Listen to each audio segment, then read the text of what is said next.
So it's the FTX Crypto Cup going right now, being broadcasted on Lee Chess. Let's check out what games are happening. Okay, Wesley So and Nepo had a draw.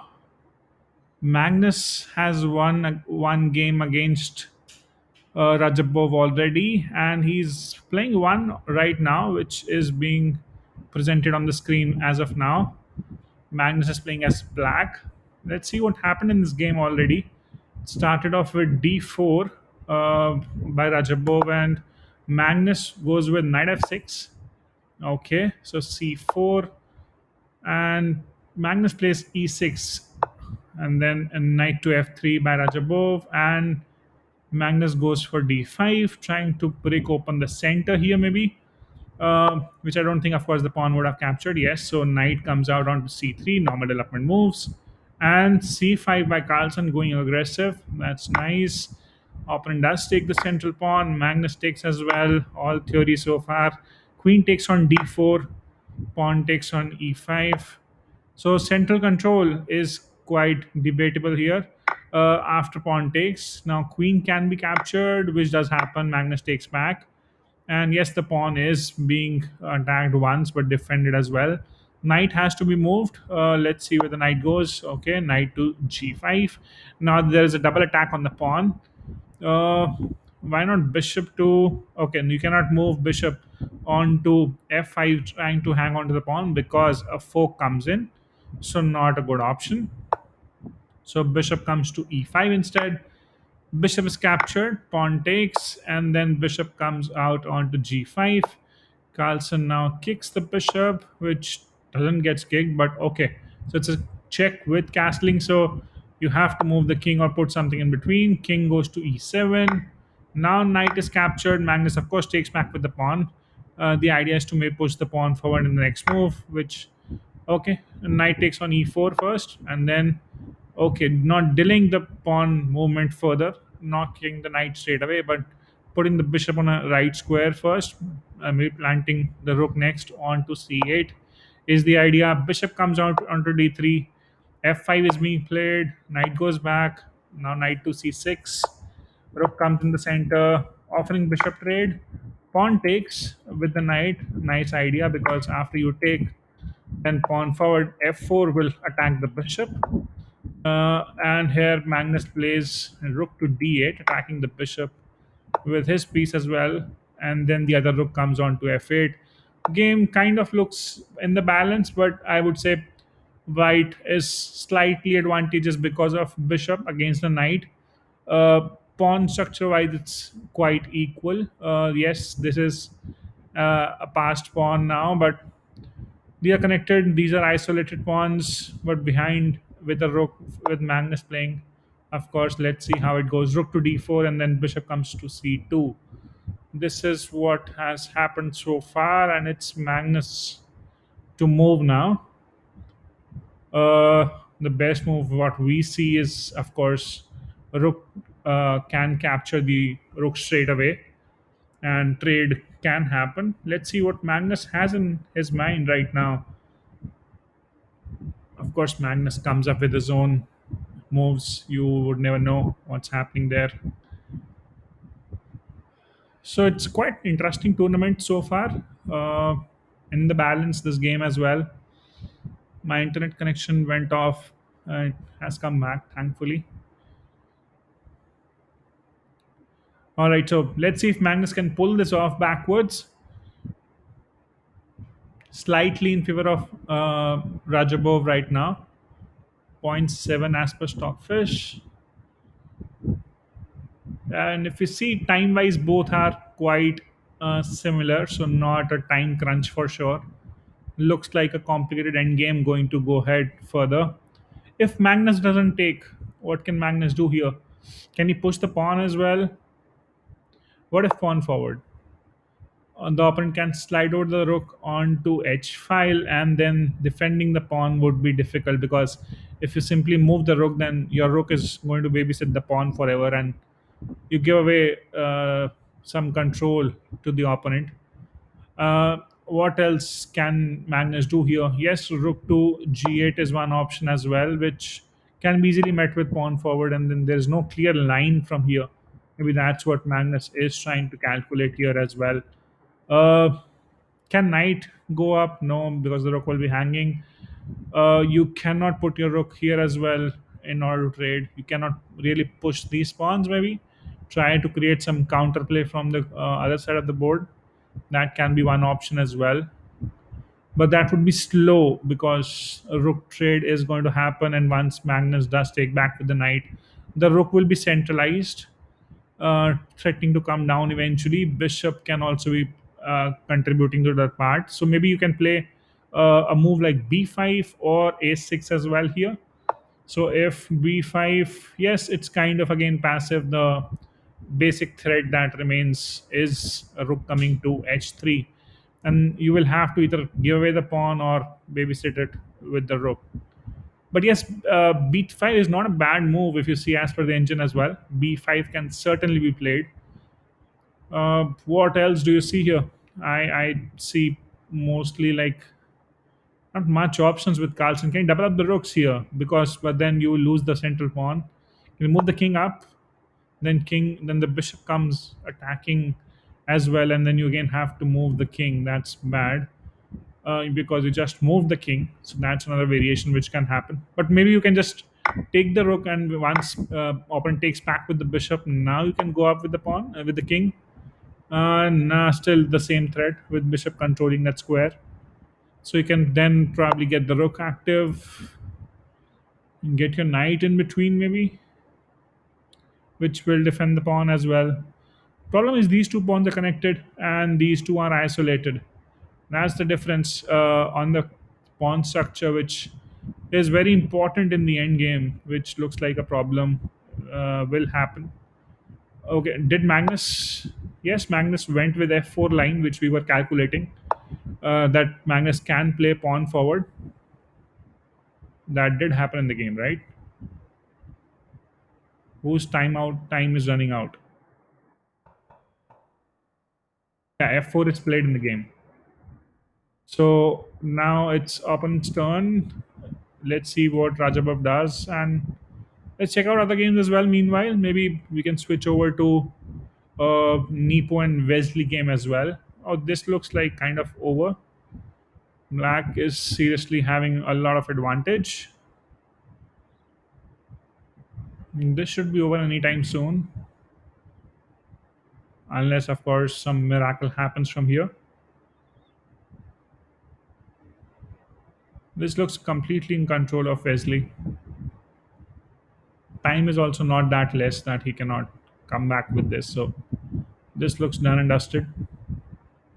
Lot of initiative and advantage. It's knight and bishop plus these extra pawns are going to storm in very quickly. So there's no such counterplay as well. At least what I can see from here. Now, yes, queen can come here just in case. This game is more or less over. Let's go back to the Carlsen and Rajabov game. Okay, so we have back here and trade has happened now. Okay, so the rooks have been exchanged. Magnus took there. Okay, so rook f1. Sorry, pawn was not played there. It was queen's gambit declined.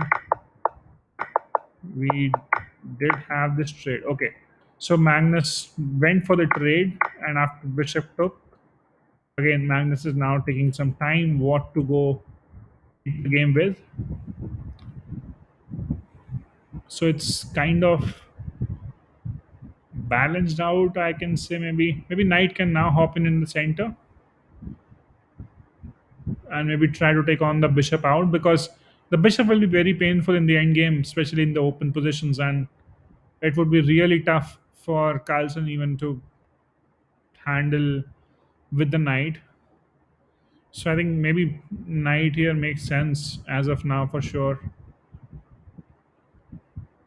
Not sure what, of course, Carlsen does, but this looks to me a good idea. Knight coming here defends the pawn, attacks the bishop. Bishop can only go here, and then you can play pawn forward b5, and the bishop is kind of trapped. So you can definitely trade off knight for the bishop, and that should be a good option, I think. Going into the end game, then you can probably pressurize and take this center pawn, and then with the rook, of course, get the rook lift done, take the pawn with the support of king, exchange the rooks, and then this pawn chain on these pawns on the queen side will eventually decide who wins the game, or it's a draw. It can be a draw, of course. Magnus is strong, and he would make sure that it's a draw from the in the end game. He first goes with rook to g8, attacking the pawn, which can definitely be saved by moving forward. Yes, there was no other move there. Now Magnus goes with rook to d8. So, was this intentional to get the pawn forward done? Maybe his idea was something different here. Magnus has seen something here. Otherwise, he wouldn't have wasted a move here. Yes, computer also suggesting go for knight and bishop trade-off. Eventually, plant the knight onto d4. That's what we were discussing earlier. Had the similar thought that go for the bishop, and if bishop comes on to a4, then you can of course play pawn forward. Now the only problem is bishop can go backwards as well. Earlier the king was standing there, and bishop couldn't have gone back. You could have traded off the knight and the bishop more effectively. Okay, what happened to Wesley's match? Clock. Nepo is 2.5 minutes. Wesley have 1 minute 25 seconds.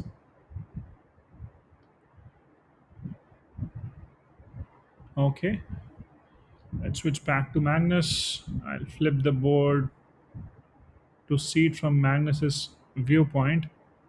Yeah, bishop comes up now because king had gone up, which you were trying to do, trying to take this pawn, but then bishop comes in. You have to move the king backwards. That's what has happened. So that's why knight was better than moving the king here. Of course, we have engine evaluation to consider our choices. Magnus doesn't have. So the best move right now for Radjabov is to put the rook onto f3, which attacks the pawn. And defending it will be a challenging task because you can only defend it with the rook. Maybe knight is also not a bad option because you temporarily defend the pawn, and it's a fork on the rook and the bishop thereafter. So not a very bad move for Carlsen as well thereafter. If rook goes to f3, then I'm expecting Carlsen to move a knight to d4. That can be one thing. So the match between Wesley and Nepo is over. The game went with d4, knight f6, c4. Okay, they trade the pawn, and then e4 is played, trying to exchange the knights as well. And this is a wonderful pawn structure in the opening. And then c5, trying to disrupt that. Rook comes to b1, bishop comes out onto e7. That's strange. Anyway, knight comes to f3, castles h4, h5. These are passive moves in the opening h4 and then followed by h5 without developing moves. Pawn to now bishop comes to d3. Pawn does take central majority for white for Nepo here. Wesley plays a knight to c6. Bishop comes back to e2. Just trying to add the extra defense to the pawn. Otherwise, it was only defended with the knight earlier and could have been taken up with the knight. Bishop comes there in the diagonal, rook to h3, which means no castling is going to happen for Nepo. Okay, rook left is nice, and then slanting it onto g3. King moves out of the harm's way, and then a3, preventing a move like bishop to b4 because You cannot capture with the rook. Knight is standing there. And now knight to a5. Bishop comes to d3 and knight to c4 now. King side steps to f1. Knight goes back. And now d5. D5 is bad. You're just trying to break open the center. Bishop is already eyeing the diagonal very nicely. Queen are in front of each other. Bishop is in between. This looks bad. And now bishop comes to b2. Another pawn falls. Yes, you can take here. King goes up. You can take the rook. And now you can take back. Still, it's a fork with a pawn, and you cannot do much about it. Rook comes up to g4. Pawn takes the bishop. And now rook in front. Okay, trying to pin this knight, but it's defended with the bishop. Not a problem. So rook comes down, defending the pawn as well. So that now if you take, opponent can also take. Now queen comes on to d2, attacking the rook, and queen c7, defending the rook. Queen is maneuvered, knight is captured, pawn takes, offering rook trade, and that's, of course, you have to just trade when you're up, and then offering queen trade. It's simplifying the game. Bishop comes out. Knight is now pressurizing. Rook moves up, but then pawn forward. Kept on moving. Queen goes back. Check. Pushes down. Okay, leaving the knight, but attacking the rook as well. And this in this position, Nepo resigns, and Wesley so wins the game. Okay, so the only live game as of now is Magnus and Radjabov.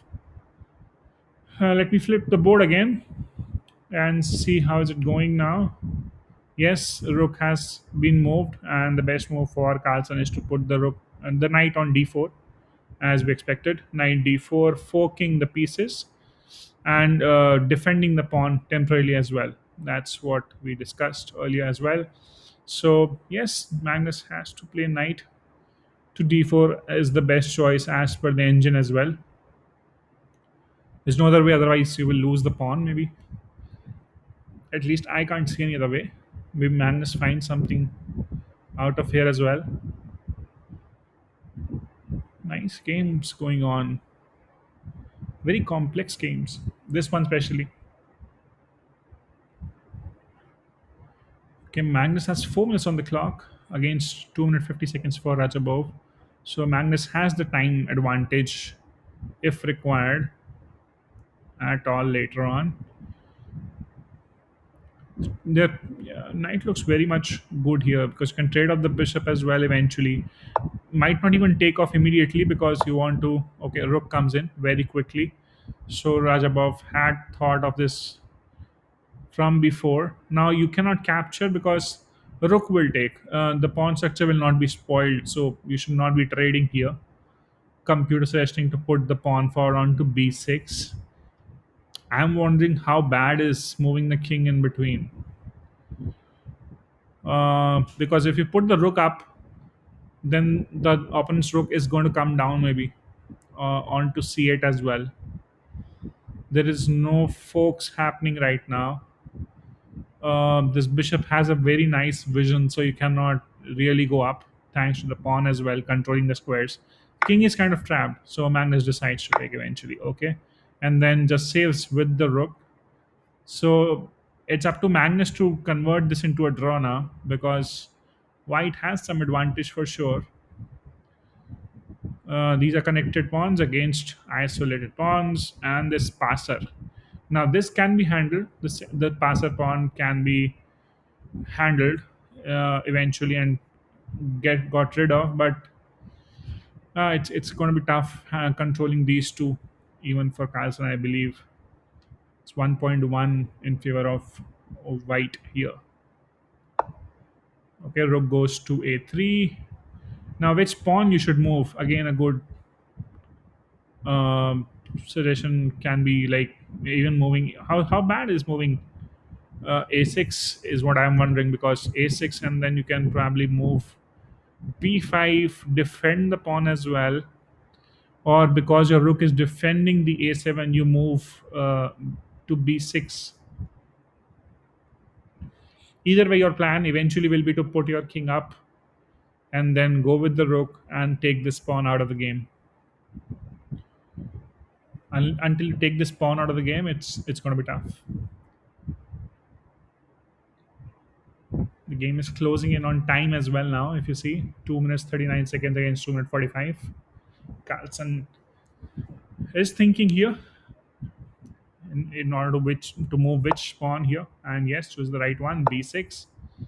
Rook comes on to the C file, open file. Always place your rooks in the open file. Yes, of course. Now king has to go up, and then eventually I have to try and take this out. Meanwhile, opponent's plan can be to get the rook backwards and take this a7, because then he will have 2 against 1, which would be bad for Carlsen. So this endgame looks very tight. This can be a masterpiece here if Magnus managed to draw it as well.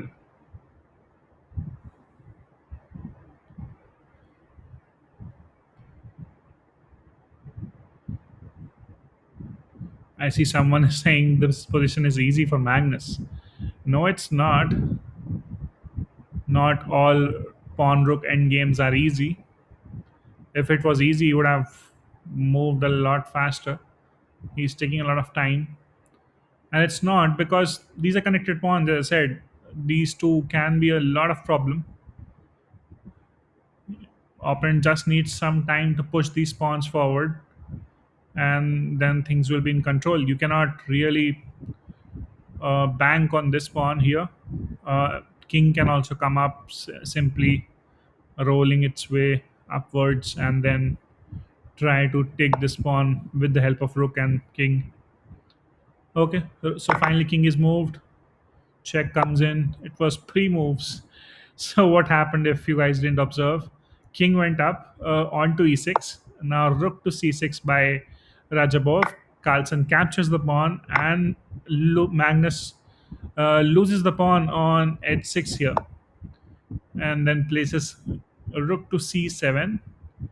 The idea is to go down and attack and take one of these pawns.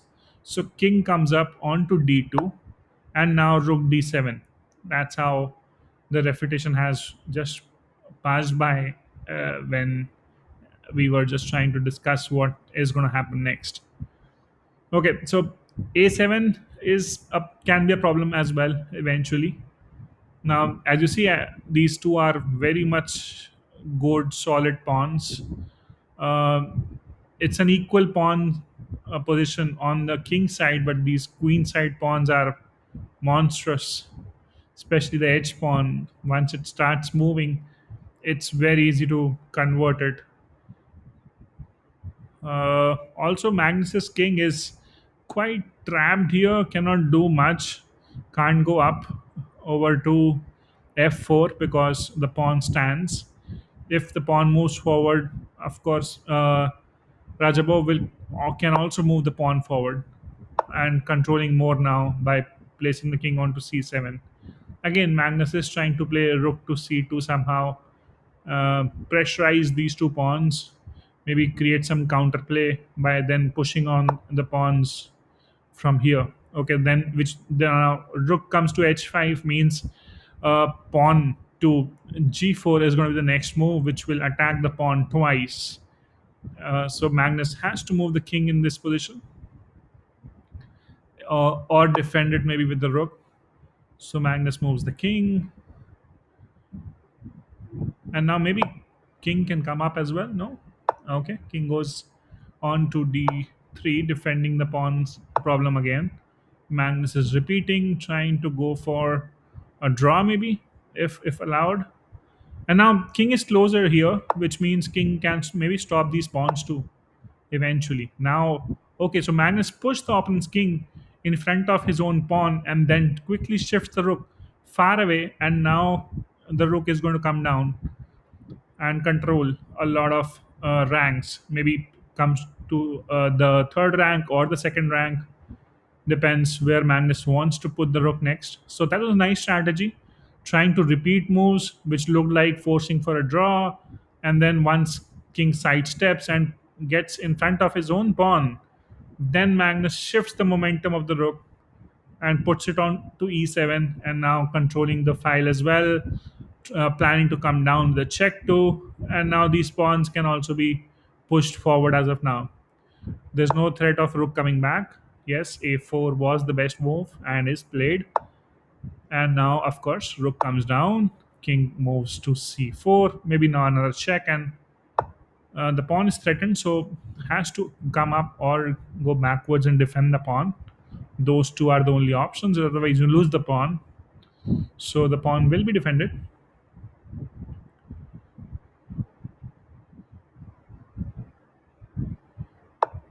Okay, king comes up. You can give a check as well, but then it goes down. You give a check, defend the pawn again because your base pawn has to be defended. Another move which saves it is king to g6. Then opponent cannot put the rook backwards for sure. And if king comes here, you can simply take the rook first. So that can be one option as well here. Yes, rook comes down to e5 as we were discussing. It is a good option. Now, if king goes to a6, how bad is a move like a5, rook to a5? Because then opponent can only go on to b7, and then you can capture one pawn at least. So this makes sense. If the king goes down, it's a bad move. Okay, so king comes to c6 now, closing in maybe from here. Magnus can go back, grab the pawn in the base chain, goes to e4 instead, attacking the pawn on a4, which can now be defended by placing maybe b3. Maybe b3 will come next. Instead of repeating the king, b3 is also an option. And rook can also come back and attack the a7. Then Magnus will have to either play pawn forward or get the rook in between, trade off the rooks, and then eventually lose the pawn as well in the game. So Magnus looks like on the downside of this game for sure.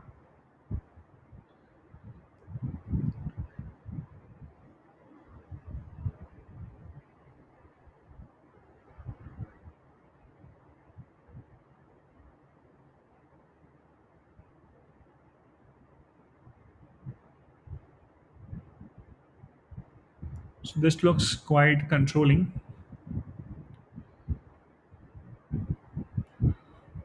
Only thing which is troubling Radjabov right now is time. 20 seconds on the clock. But it's increment as well. I think 10 seconds, so not a problem.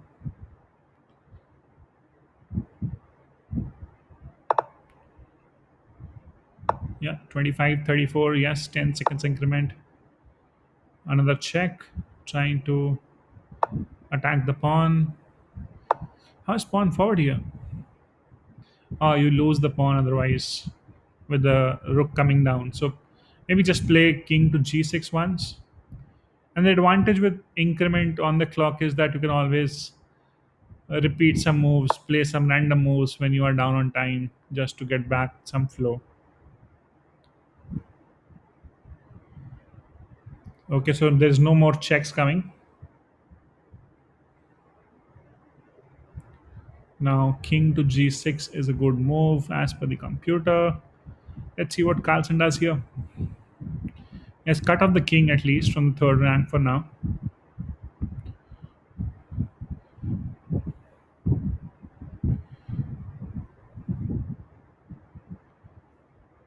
You cannot play a5 because a rook comes down onto h6 and then you lose the b6 pawn and the game would be over. People are supporting Radjabov as well. Okay, some Magnus fans as well there.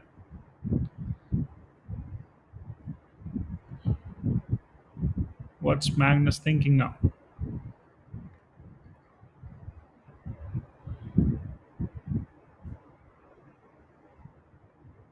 It's not like Magnus doesn't know how that he has to play king to g6, but he's probably evaluating what they're after, expecting opponent to move the rook where next. Maybe the rook can come down and then to a8 as well. Then Rook can come to e7 as well, defending it.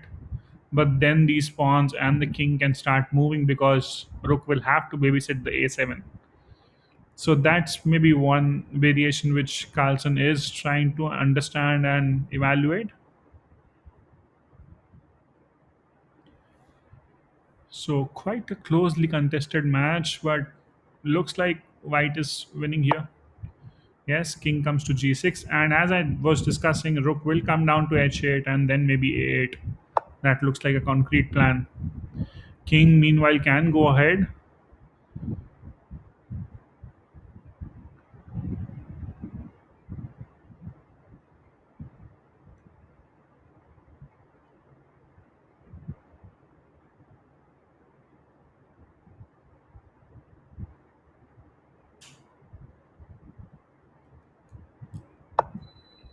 Oh, pawn forward. Why would Magnus give the f pawn as well? Giving away the pawn, which could have been a game changer later on if he somehow managed to take these pawns. But now he gave away the pawn. Must have thought something. Okay, attacking couple of pawns.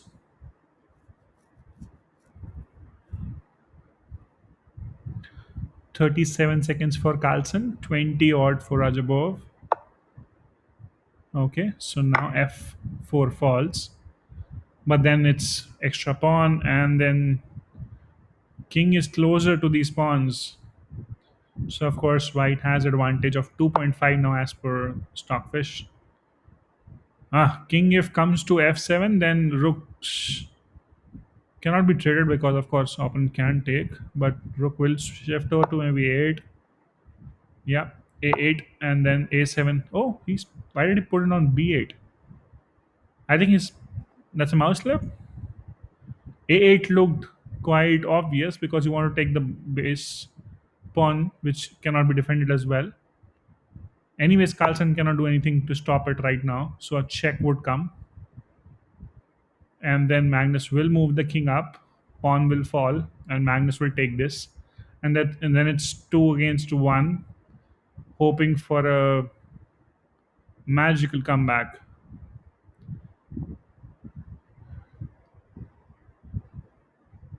I think that was a mouse slip because no way on earth opponent will not go for a8 pawn straight away.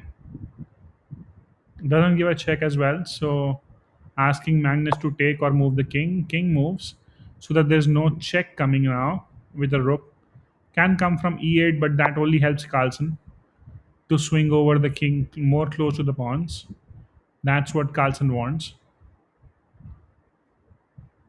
These are a couple of bad moves by the opponent here, or am I missing out something? Because the game has shifted back to a draw situation now. Carlsen did find out a way, or Rajabov just screwed up something which was almost there for the winning then. Rook comes in between. Now they can repeat and end it as a draw. It was completely winning position, and it has now come to a drawish situation. Magnus will not leave the pawn now. This pawn is not going anywhere thanks to the rook. Rooks will not be traded without taking this pawn for sure. So it's a draw game now. Magnus finds his way somehow. The opponent maybe had a mouse slip here because rook to b8 doesn't make sense. Rook had to come to a8. Yes, they agreed for a draw. Oh my god. I can't believe this because it was winning as of here, and then opponent plays a rook to b8. That's a blunder. That's a mistake. Why rook b8? I'm still wondering what's harm in rook a8. If pawn goes up, still this is weak. You can come back, be with your pawn, you're ahead, you can keep pushing this pawn, not a problem. But what happens is, after some refutation here,